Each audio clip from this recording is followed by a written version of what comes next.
હું પણ સાહેબ 1 થી 7 ધોરણ સુધી અહીંયા ભણેલા છે. આ વિશ્રામ સાહેબ ડુડિયા સાહેબ છે, તમારા ગામના છે.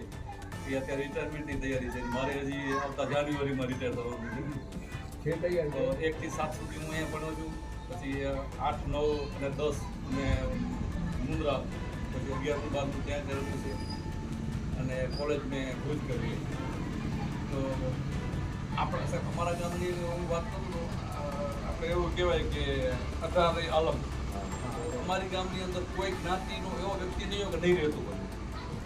અમુક ગામમાં 5 જ્ઞાતિની વસ્તી રહેતી હોય, તો 10 જ્ઞાતિની રહેતી હોય, પણ અમારે ગામની અંદર 18 વર્ણ સગવડ, કોઈ પણ વર્ણ બાકી નહીં. પછી વર્ણના કોઈ બાબતના કોઈ કેસ કિસ્સા પોલીસ સુધી આવે સુધી એવાય નહીં, અને ગામમાં બનતા પણ હોય એવું નહીં કે પોલીસ સ્ટેશન સુધી ના આવતા હોય ને ગામમાં પતી જતા હોય, ઉદ્ભવવા જ નથી દેતા.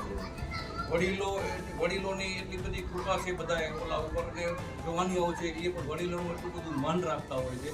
ગામમાં બીજી જગ્યાએ કમ્પેર કરો તો ત્યારે તમને ખ્યાલ આવે કે ભાઈ કારણ કે અત્યારે 5 આંગળી બી સરખી નથી. એમ ઘરના સભ્યો હોય તો એના મત વિચારો અલગ હોય છે.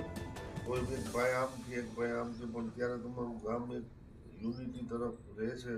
એ બદલ હું સૌને અભિનંદન પાઠવું છું.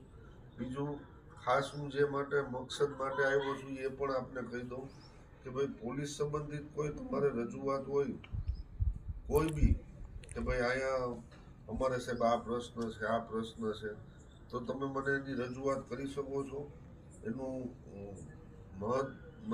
કામ પૂરું અમુક કહેવાય